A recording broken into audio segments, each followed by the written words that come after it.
All right, at this time, we will call to order the City of Kenai Planning and Zoning Commission meeting for September 13th, 2023. Will you stand for the Pledge of Allegiance? I pledge allegiance to the flag of the United States of America and to the republic for which it stands, one nation, under God, indivisible, with liberty and justice for all. Item A2, roll call, please. Chair Twait, Here. Commissioner Woodard, Here. Commissioner Greenberg. Here. Commissioner Costin, Here. Commissioner Fikes, Here. Here.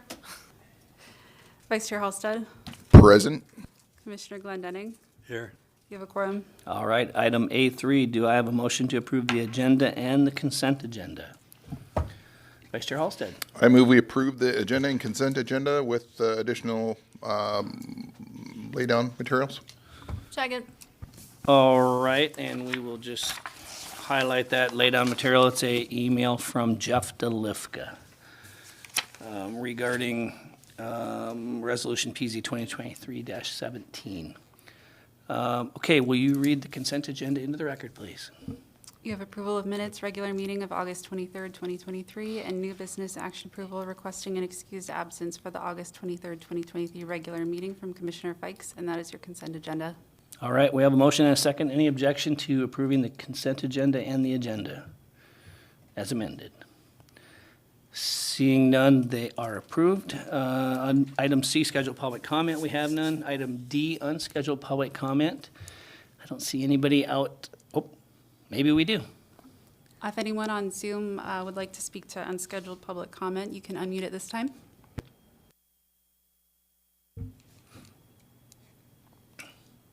All Hi, I right. don't know if I'm in the right section here. Oh, go ahead. This is Taylor Evenson. I was trying to talk to you all about the issue of the right-of-way in association with my family's property and the Boys and Girls Club. All right, gotcha. That'll be coming up just momentarily, so we'll let you get involved in that here in a second. All right, we'll move on then to consideration of plats. That is item E1, Resolution PZ 2023-17, recommending approval for preliminary plat, City Park Subdivision 2023 replat for a parcel merger of Tract A, City Park Subdivision Number 2, and Tract A, Parkview Subdivision, and the right-of-way vacations of Char Circle as dedicated on Parkview Subdivision Plat Number KN 79-156, and City Park Subdivision Number 2, Plat Number KN 2007-149, and a portion of South Spruce Street as dedication on Parkview Subdivision Plat Number KN 79-156 in the suburban residential and urban residential zoning districts. Can I get a motion, please? Vice Chair Halsted. I move we approve Resolution PZ 2023-17, recommending approval for preliminary plat. All right. Second. Second? All right, staff report.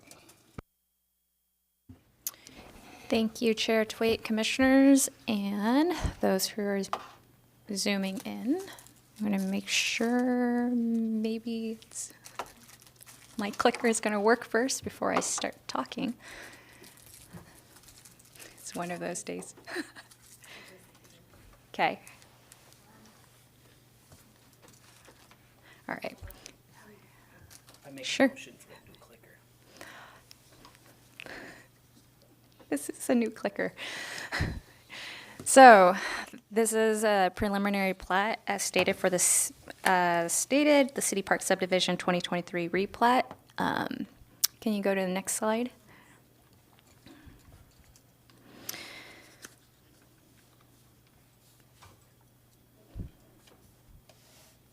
Perfect. So this will be fairly familiar to you because as your commission saw this back in July and you passed a resolution PZ 2023-13 recommending approval of the preliminary plat and with the vacation of just Char Circle but excluding the portion of South Spruce Street.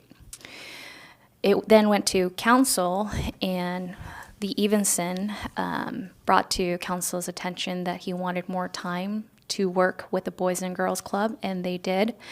Boys and Girls Club representative and Taylor Evenson and Thor Evenson met, and they've come to a consensus, and they have now resubmitted a plat that reflects the agreement of both parties, as well as meeting the standards of the city's code when it comes to subdivision standards.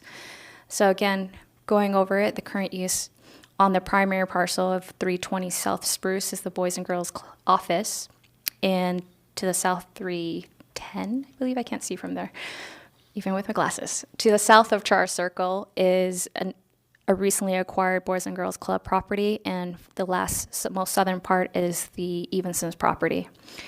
The zoning districts covering these is suburban residential as well as urban residential, and the proposal is still vacating Char Circle and portion of South Spruce, but the portion has now increased from what you saw back in July, and I'll get into the details here in a bit. So the combined right-of-way vacation approximately totals up to 0.95 acres, everything you see in yellow there. Surrounding uses, Little League Fields to the north, to the south is now including that addition parcel of Evenson's property. South is now South Spruce Street, to the west is still vacant, and east is their transitional housing and vacant land. Oh, maybe my clicker's working. This is the plat in your packet. As you can see, the dashed lines, the hashed lines, is now further connecting to the northeast part of where Char Circle met, Spruce Street. The reason for this is what Boys and Girls Club has proposed is they would vacate this additional South Spruce Street, in return dedicate an easement to Evenson's property. So with that being said, my concern from a planning and development standard is when you look at this plat with these two parcels, it then ignores how Evenson's would get to their property even if the Boys and Girls Club dedicated the easement. So my recommendation, so this is kind of my thought process, is what's in green would be an issue because getting to the Evenson's property, if this was vacated through a private easement, is from South Spruce Street through the easement. You get to this green space is public right-of-way again, which then if they were to ever develop, they would have to improve this remnant portion. This becomes a challenge. So my recommendation as staff and to the applicant, which they're amenable to, is to go ahead and continue that right-of-way dedication all the way through so that Evenson's can go ahead and get access without building a road or street or driveway to city standards to get through a property. So in essence, this is what it looks like in aerial. In the breakdown of this 0.95 acres of right-of-way vacations. So in red would be the portion that would then be deeded to the Boys and Girls Club if vacated. And in the green portion, the right-of-way, if it was vacated, that would be deeded to the Evenson's property. That's the breakdown of each of the right-of-way area. This is in your packet as well. I drew the lines to kind of show you, this is the as-built of the sewer and water, because one of the concerns if we vacate is this going to impact future sewer connections, utility connections. This was a as-built provided by the Public Works Department. What's in red is the outline of the Spruce Street that was dedicated in a previous plat, and I can't see it. So I try to be consistent with color to help you navigate in a line. So where you see the red line is, and the blue and the green follows this picture in the as-built. So I'm gonna switch over real quick. So now what's in blue is the proposed private easement, the 50-foot easement, where it would be vacated and go to Boys and Girls Club. And then in green would be the continue additional right-of-way vacation, which would then go to Evenson's. So south of the red line between the blue lines is where it will remain a public right-of-way. There's nowhere close where the existing utility lines are. The Public Works Department director didn't have any concerns. Even if we expanded, this vacation of the right-of-way would not be impacted. So I want to be very clear that staff did look into it and made sure that in the future, if we needed to expand our services, it would not be affected by vacating this right-of-way.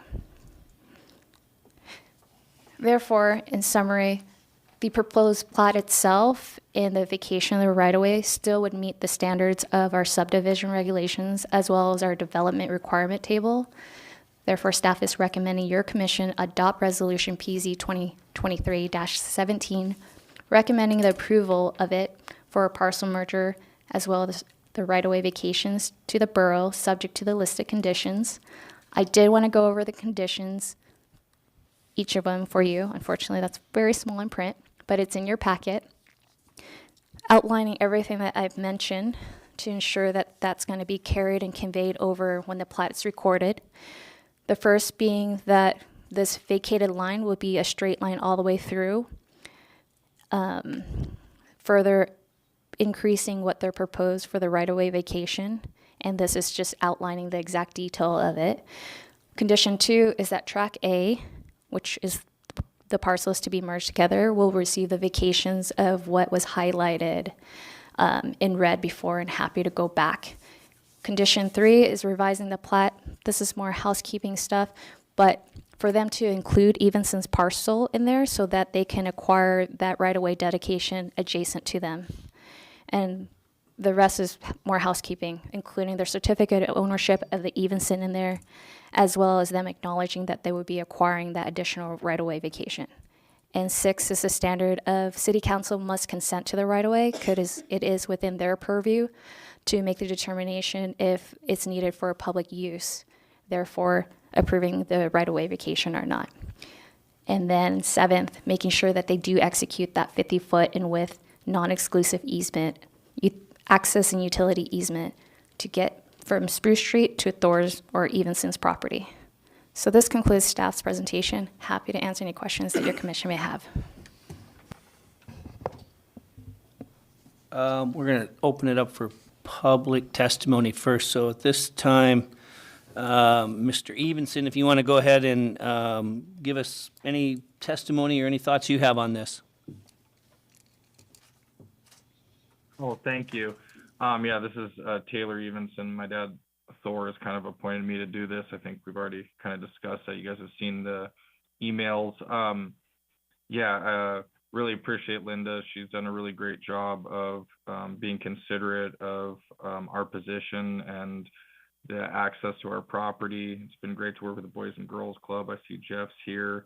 The proposal, as was outlined by Linda, is in accordance with what we're all trying to do, and we'd be really appreciative of the city council if they would approve this and allow the plan to go forward as myself, my dad, the Boys and Girls Club, and kind of Linda have put together at this point. I think it will work out really well for all parties involved. And if you have any questions, I'm here for them. Thank you. All right, thank you. Do we have anybody else? If there's anyone else on Zoom that wants to make a public comment, you can unmute at this time.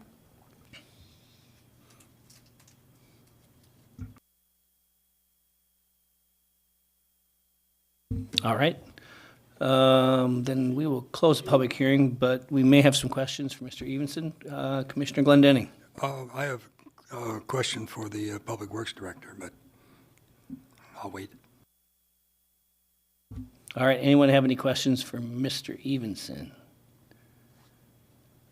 All right, then we will close the public hearing and bring it back to the commission for discussion. Anyone have anything to chime in on? Commissioner Glendenning. Yeah, just a question, just for information. With a non-exclusive right-of-way, could you define that for us, please? Ms. Mitchell.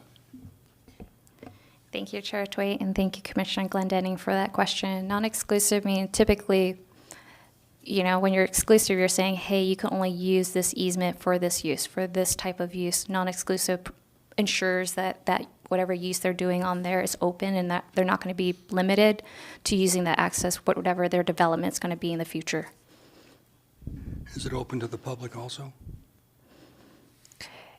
We haven't gone into details of that, but the draft that they did provide did say any of the future users of that lot and ownership. So I'm not legal to make that interpretation. So depending on their use, if it's like commercial, I think that's the intent. I don't think like a private property, you would want to drive through an easement to get to someone's private property.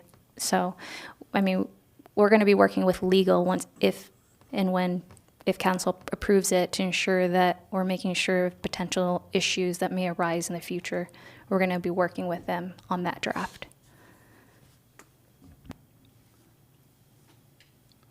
Go ahead and follow up. Yeah, just another, this is a question we had before, but we're on the record now. This combined parcel is going to have two zoning districts, RS and RU. Can you explain how, in a practical manner, that would work? There's no clear, bright line between the old parcel and the new parcel. It's kind of blended. And where is the demarcation, if any, between RS and RU, or is it a combined zone now with a new definition? Ms. Mitchell. Thank you, Chair Toy, and thank you, Commissioner Glendening. As the best way to say it is, with the zoning district, I would treat the zoning district where it lands, that the proposed building in that zoning district, to that standard. So depending on, can we go back to the presentation?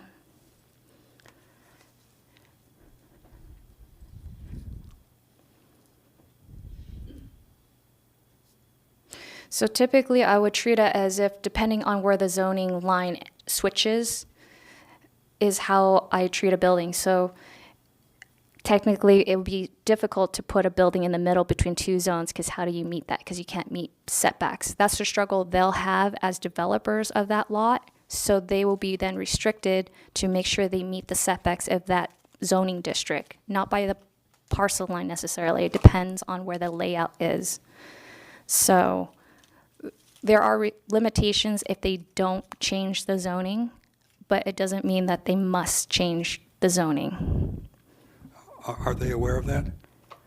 Yes, at least when I talked to when they first purchased that property to the north. Okay. All right. I'm just saying that, maybe bring it up again, and if it's to their advantage, pick the one that's to their advantage and select that for the zone. Otherwise, it could be a festering issue. And if they want to put a building and it goes across a vacated line, how do you actually enforce that vacated line? How do you really tell where it was or where it is, unless it's reserved somewhere in our documentation? Thank you, Commissioner I mean, Glendening. just, they can clear it up if they want. Is that where the path is? Correct. That would be up to them. Obviously, if they choose to not to, that's the struggle they'll have with their future development. Yeah. And I see Mr. DeLifka. Oh, no, he's not here. I'm sorry. But he would know. He deals in these sort of things. Yes, and I did see that Jeff DeLifka is on Zoom, and Wonderful. You're more than welcome to ask him questions. Okay. Now? In a second, Oh. maybe. We'll see if we get him punched up. Is he up?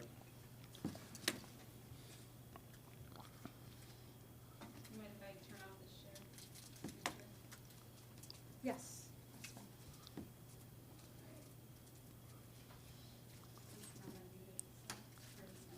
He's muted.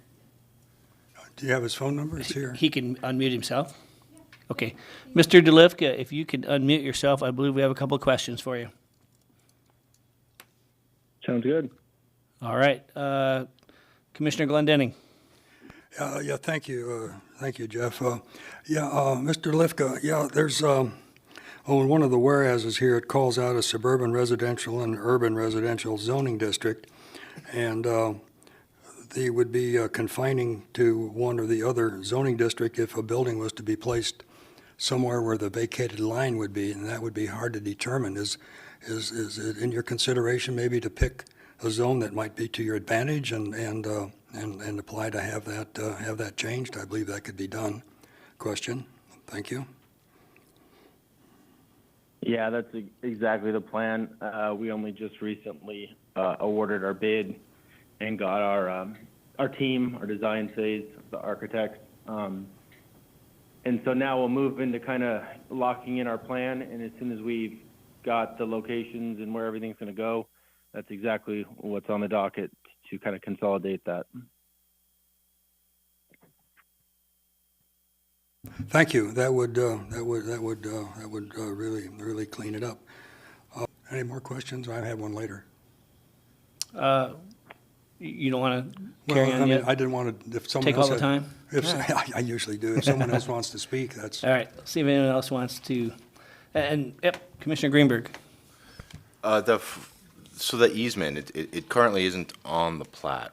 And where you drew it, that's kind of the conceptual location for it. Is that where it's gonna go? I mean, is that, could it move somewhere else? Or? Ms. Mitchell. Thank you, Chair Tway, and thank you, Commissioner Greenberg, for the question. Correct, that is my conceptual, but that is where they're going to be proposing it along the eastern line of where it's being vacated. Okay, thank you.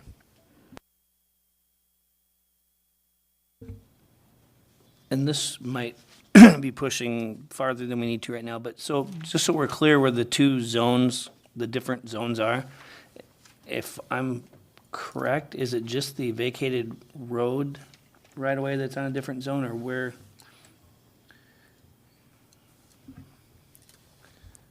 Or anything north of that, I guess is what I'm saying.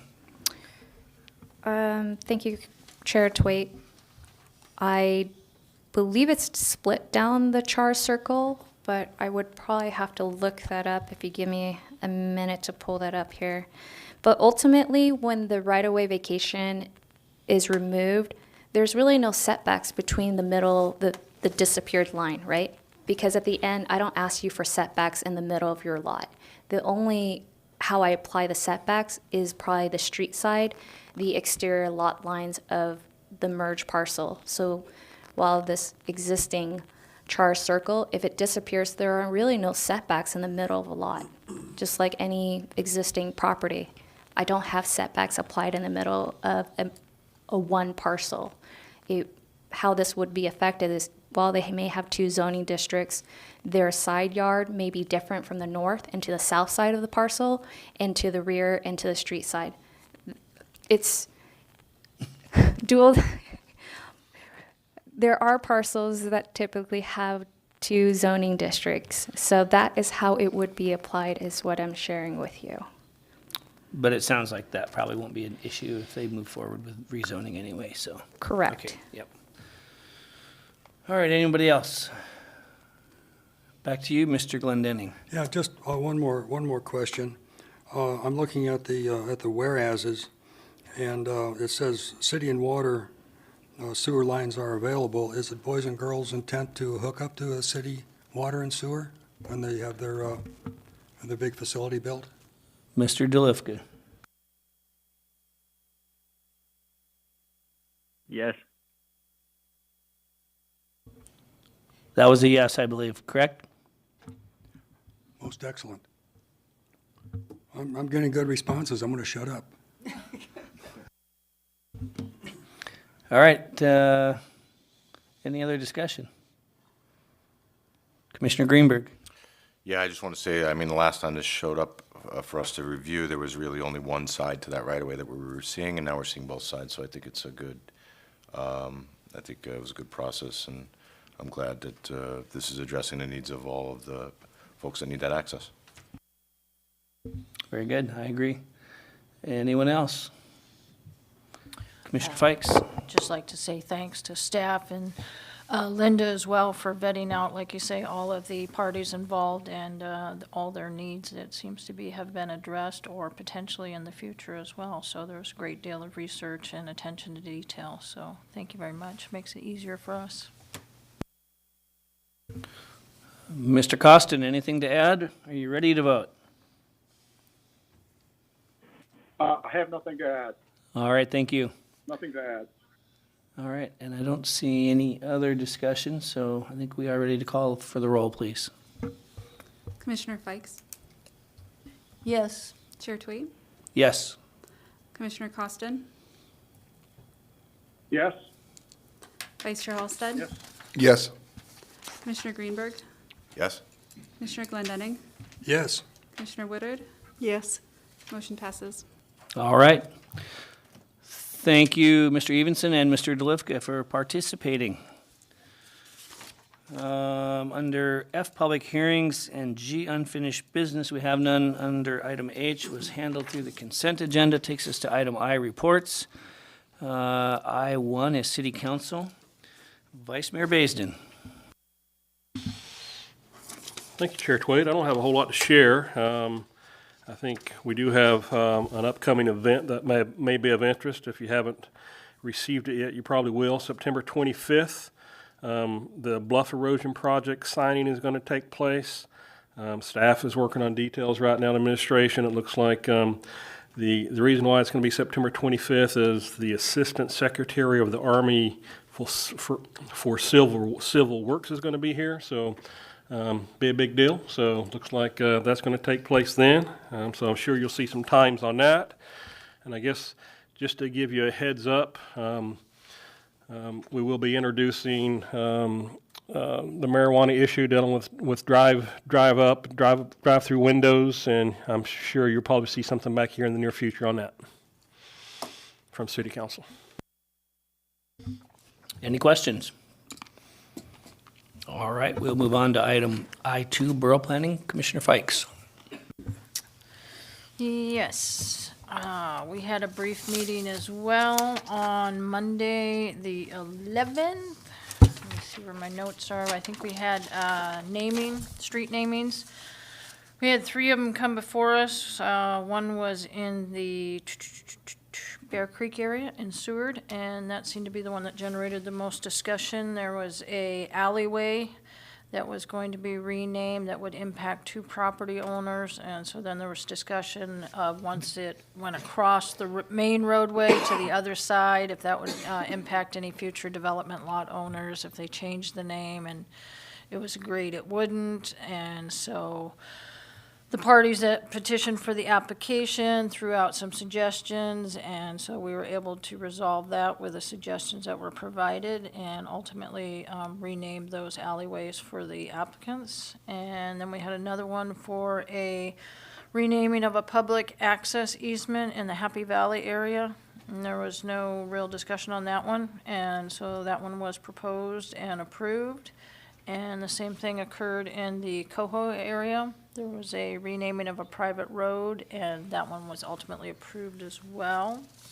And then we had a little bit of discussion on director's comments, with the biggest one being the upcoming Material Site Extraction Committee and their findings and their presentation before the assembly, and what that might look like for the Planning Commission, as we had gone through great pains before, only to have it fall flat on our lap when we proposed it to the assembly, and they pretty much did nothing with it. So everybody's kind of on pins and needles on the commission to see what's going to happen this time. So October 10th, it goes before the assembly, and then on September 19th, there'll be some discussion in Homer. And so anybody on the commission is more than welcome to step up or speak on that. And then let's see. I think that was all he talked about, was the material site. That was kind of the big one that took up a lot of time. Yeah, I think, yeah, everybody probably knows this one. He was talking about the upcoming flooding. There was 8 inches of water rising, and so we're experiencing flooding in quite a few parts of the borough right now, as well as the areas here. So he did touch on that, but did not say anything about any kind of declaration or anything, but just stated that they were monitoring the situations over off of K Beach in the Chine area and Mallard area, all the way up to Bowie, and now there's ones down off of Big Eddy Road, I guess, and also Keystone, or Kenai Keys. So, yeah, that was kind of the end of the night.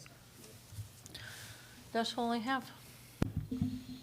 Commissioner Glendening. Yeah, thank you, Dan, for that explanation on K Beach. I worked in that gas field about 50 years ago, and always spring flooding, but it seems like since roads have been improved and more development has gone in there, the flooding is more focused in areas than others, and I'm glad to see that people are really getting interested and will find a solution.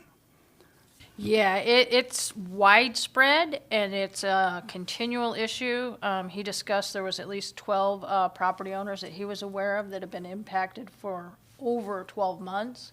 And so it occurs in wintertime with issues as well as summertime.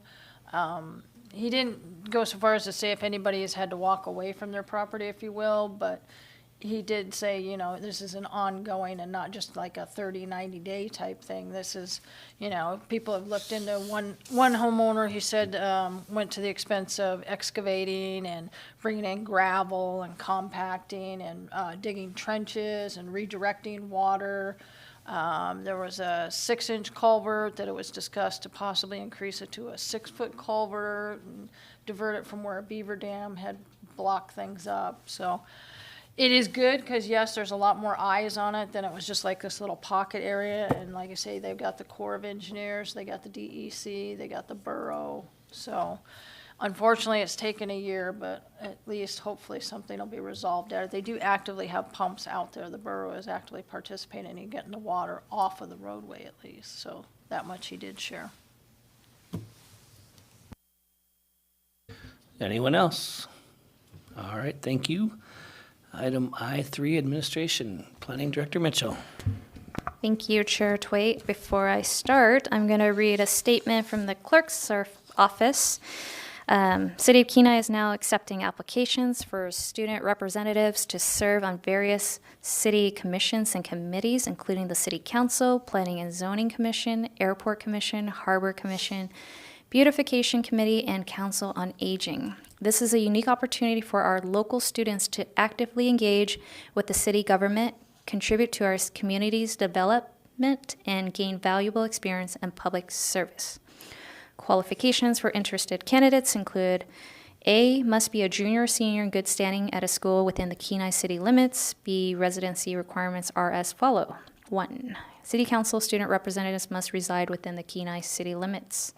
2, student representative to the Council on Aging, Airport Commission, Harbor Commission, Parks and Recreation Commission, Planning and Zoning Commission, or Beautification Committee may, but are not required to reside within the city limits.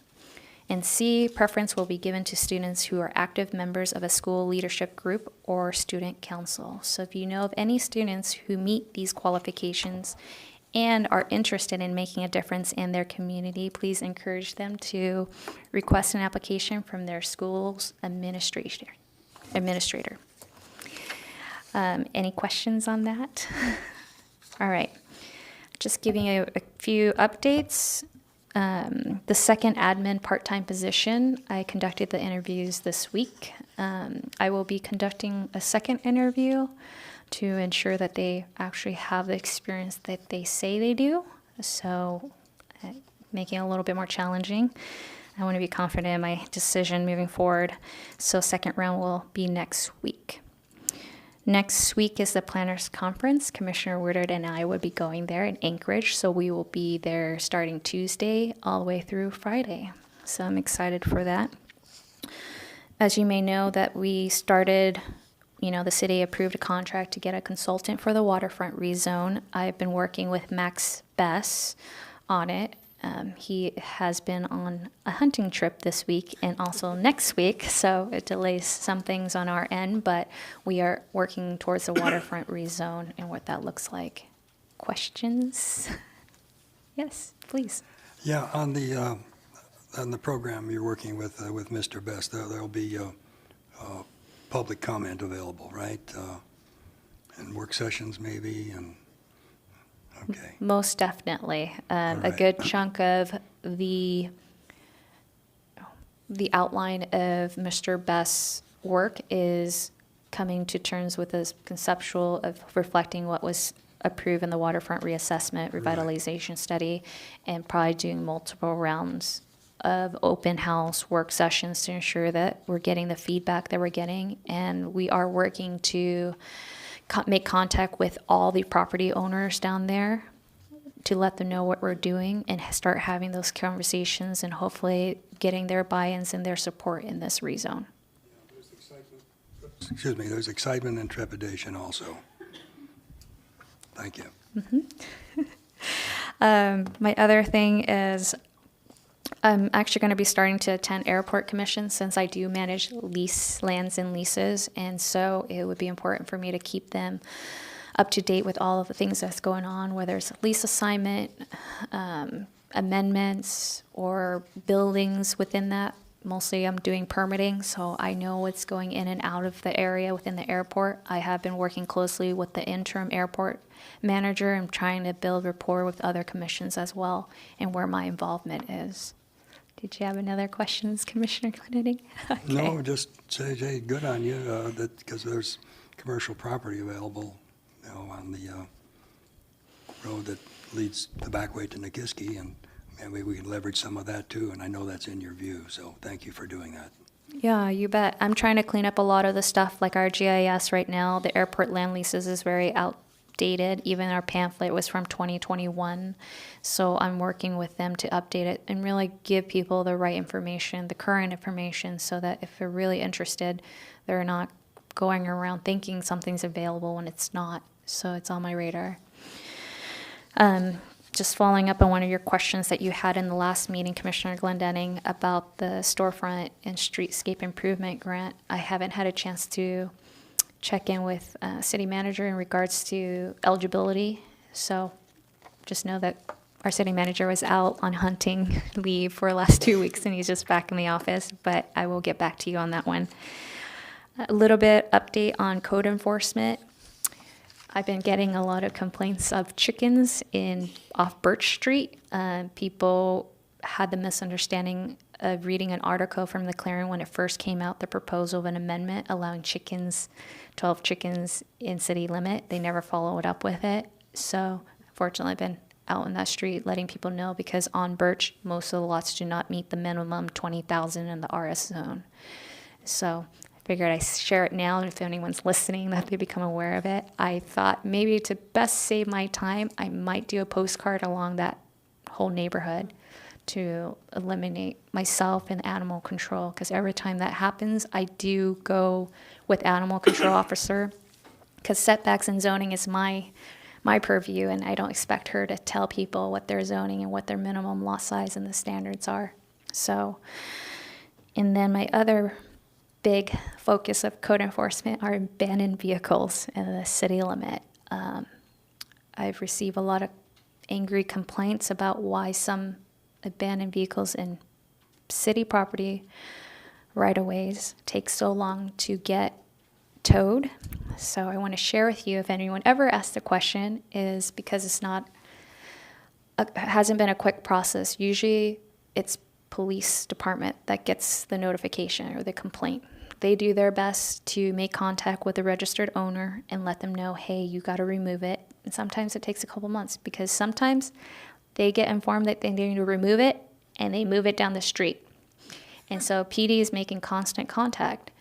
So by the time they leave it at one place for a good month, I get notified, because it's in code that I'm responsible for abandoned vehicles and towing it. And the process is I send a notice to the registered owner. They get 30 days to either remove it, or the city will remove it at the city's expense. And now most of these vehicles are sitting at the old city shop. I'm trying to figure out what the next step is, to either auction it, take it to a wrecking yard. That's more further expense on the city, because the landfill won't take it unless we drain all the liquids, take out the gas tank, and then it's $200 per vehicle. So on average, if we did the whole process at the city's expense, we're talking about $600 to $800 per vehicle. So I didn't budget for this, because last year we did not spend a dime on abandoned vehicles within planning and zoning department, but this fiscal year it has been a huge increase, and it's been taking and absorbing a lot of my time. So I'm working on internally trying to streamline this and figure out how to best recoup costs at the city's expense. So I'm open to any ideas that you may have.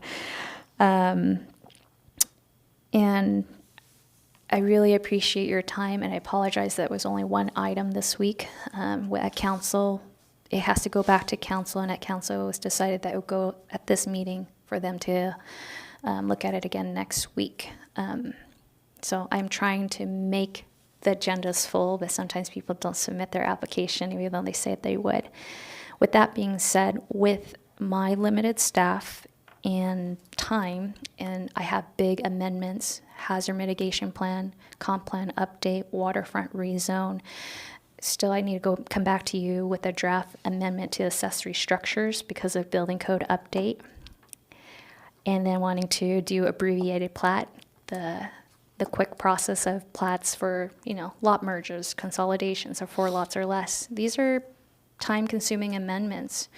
With that being said, I would love your commission's support to reduce our meetings to once a month because these meetings requires a lot of my time for preparation every time. So so that is what I'm asking of your commission to consider to help me as staff.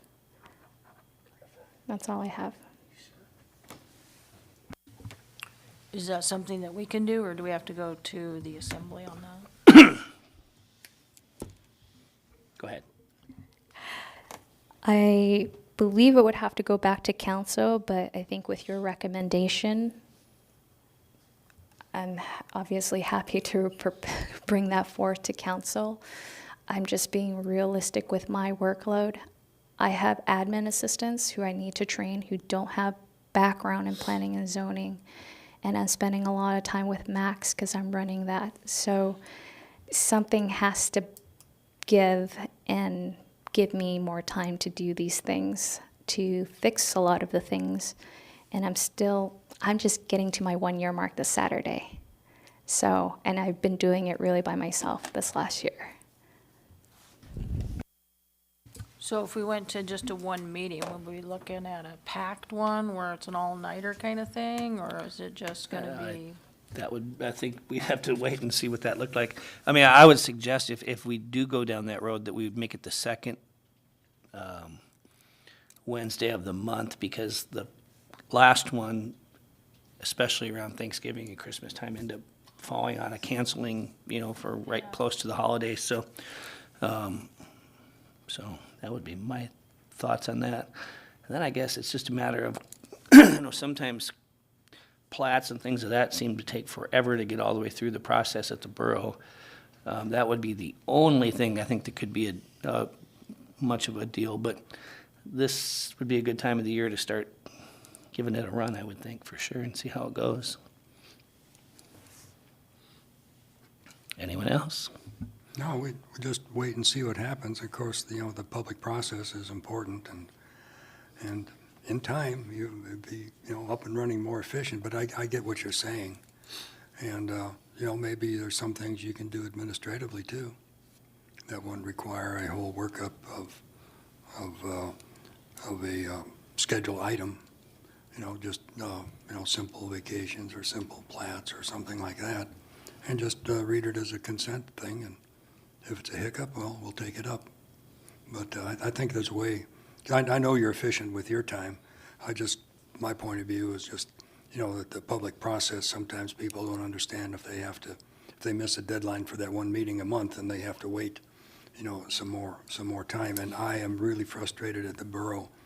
I've tried to get what I did back in the day was a real simple plat, and it was drug out almost a year by the time you went through all the reservations, and oh my God, I forgot that, so you had to go back, and I didn't, they did, and it's frustrating to the public, and they lose confidence if, they can't, we're in the age of instant gratification if we can't have, some response. And, maybe give you the latitude to indicate that this would probably be approved, and, or any subject, and then bring it to us. We have a good working relationship, and you've never led us astray, so we can go on this way. Just spitballing thoughts, but public process, timing, the needs and demands of our citizens are what's important to me. Ms. Mitchell? If I can just respond to Commissioner Glendenning. So, I recognize the need to, the need for maybe 2 meetings and, waiting a month. But at the same time, what I would propose is that I put the deadlines on the webpage for these applications so that it's very clear because, since I've been here, there's only been one that I've delayed that I had to push because of my capacity, meaning my capacity to not work more than 100 hours in a 2-week period. So I think if they're aware of the deadline and they have that readily available online, it's not I don't think it falls on me if they don't submit it on time. If that information is readily available, if they want to meet this deadline, they need to submit by this time. So I'm willing to work with most people. I don't see plats being that dire. I'm trying to think, since I've been here, there's only really been 2 plats. And I already have a timeline with that. With plats, under our code, we have to process it within 49 days. So when I get it right away, I'm already looking at it. I don't even allow myself to sit because that 49-day clock is ticking for me. You see most of the CUPs, they get processed in less than 3 months since I've been here. I've been working with building permit. It was delayed earlier this year, but we've reduced that down. Residential don't take more than 5 days now for me. Commercial, I'm trying to make that less than 2 weeks.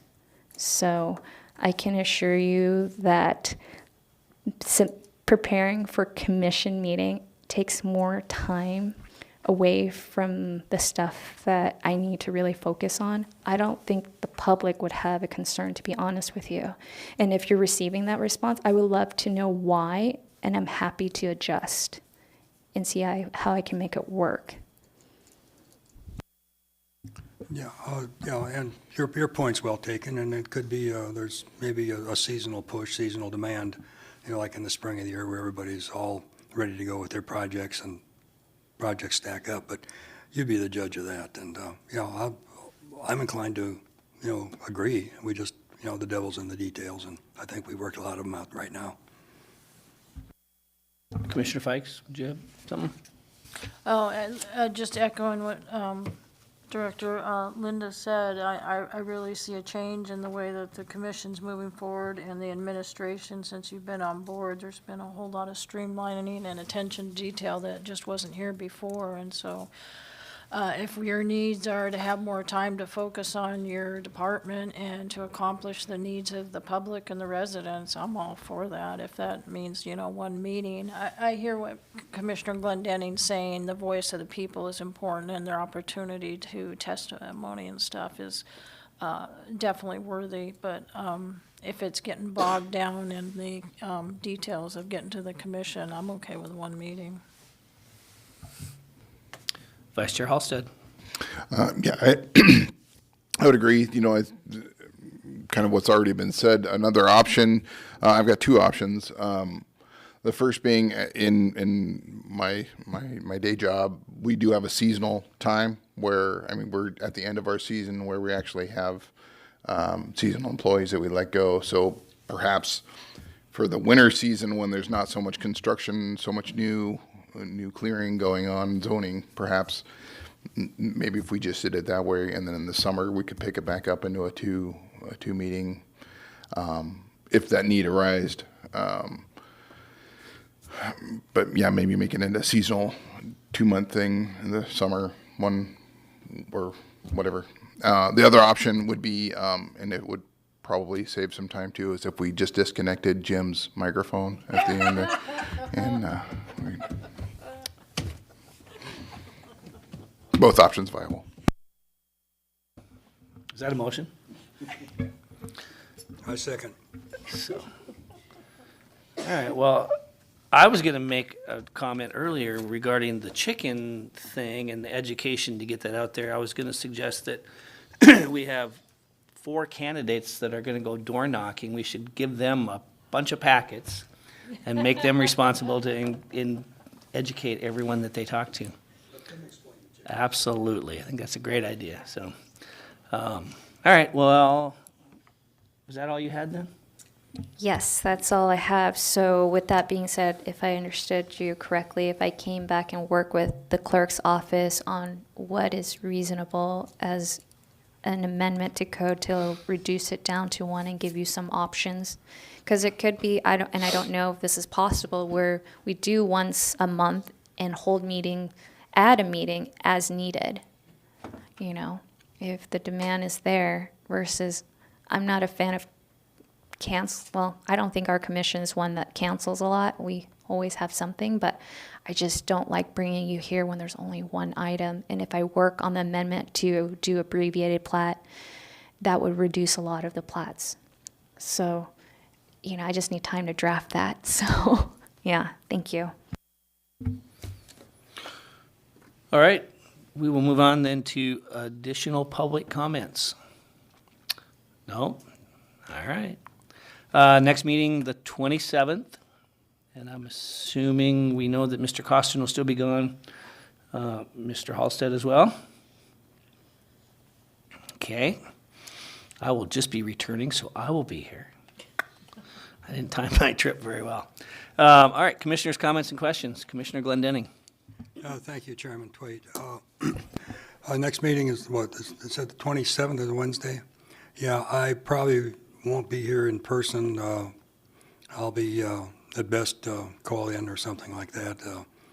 I have some more carbon dating to take care of for my medical, but I think so far I'm not petrified yet. So I have some neck surgery scheduled, and I respond to drugs very well, so I'll probably be not too You might not want me in the meeting, so I'll just maybe if I call in, use your filter and I'll be okay. We'll run you through a battery of tests to make sure you're competent and ready to go. Thank you, Jeff. All right. Commissioner Woodard. I will be here next on the 27th. However, I will be gone on October 11th, and I don't believe I'm going to be anywhere that I can get online. So I will be totally absent that day. All right. Vice Chair Halsted. I just want to kind of reaffirm that, Ms. Mitchell, you've been doing a great job. From what I can see, our department's definitely done better in the past year than what I've seen in a long time, and I appreciate all your hard work. I know there's a lot going on, and whatever we can do to support you, we're all about it. So thank you very much for your hard work. Commissioner Greenberg. Yeah, I should be able to be here at the next meeting. Very good. Don't have anything. All right. Commissioner Fikes. All good, thank you. All right, and I won't even dare, Mr. Costin, yes, tell us where you're at. I really don't have anything right now, but I'll be there Zoom meeting. I'll be Zooming the next meeting. Well, we're going to require you to tell us where you're at and what you've been doing.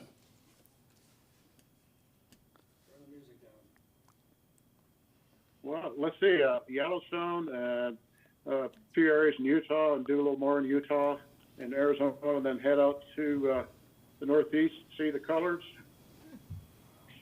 Very nice. We're a little jealous of that. Maybe I didn't want to know. And I have nothing to add, so being mindful to keep this under Vice Mayor Baisden's 1 hour limit here, we're going to shut it down. All business complete. The meeting is adjourned.